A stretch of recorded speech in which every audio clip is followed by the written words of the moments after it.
일본의 감염증 전문가가 한국의 신종 코로나 바이러스 감염증 대응을 일본과 비교하면서 한국은 강한 리더십 덕분에 사회적 거리두기를 해제할 수 있게 됐다고 평가했다.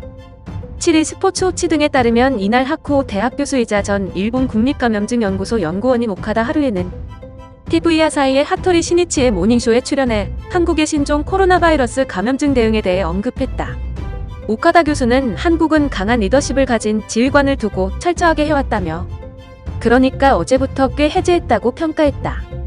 한국이 6일부터 사회적 거리두기에서 생활 속 거리두기로 방역 대책을 전환한 데 대한 평가다. 신규 확진자가 하루 10명 이하로 감소하는 등의 성공한 배경에는 강한 리더십이 있다고 분석한 것이다. 또한 오카다 교수는 역시 초기 대응의 차이라고 말할 수 있다고 한국과 일본의 초기 대응을 비교했다.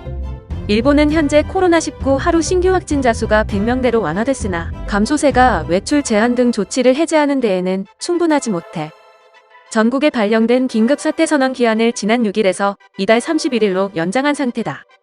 그는 검사를 해 양성자는 격리하고 이를 반복하는 것이 중요하다고 지적했다. 일본 정부는 코로나19가 확산하기 시작했을 때 유전자 증폭 검사를 적극적으로 실시하지 않아 국내에서는 물론 해외에서까지 비판을 받은 바 있다.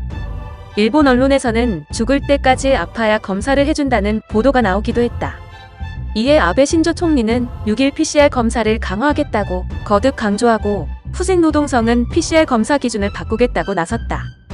후생노동성은 기존 PCR 검사 상담 기준인 37.5도 이상, 발열이 4일 이상에서 숨쉬기 어렵거나 강한 권태로움 등의 증상으로 기준을 검토하겠다고 했다.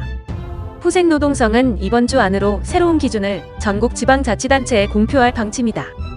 한편 일본에서 신종 코로나 바이러스 감염증 확산에 따른 병상 부족 문제가 심각해진 가운데 확진 판정을 받은 환자 4명 중 1명은 자택에 방치된 것으로 파악됐다.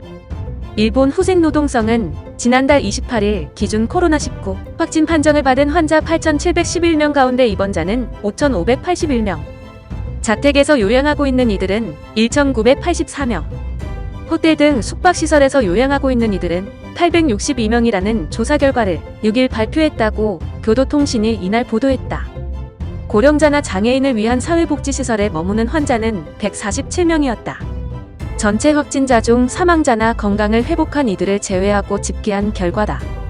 이 가운데 특히 문제가 되는 것은 자택 대기 환자다.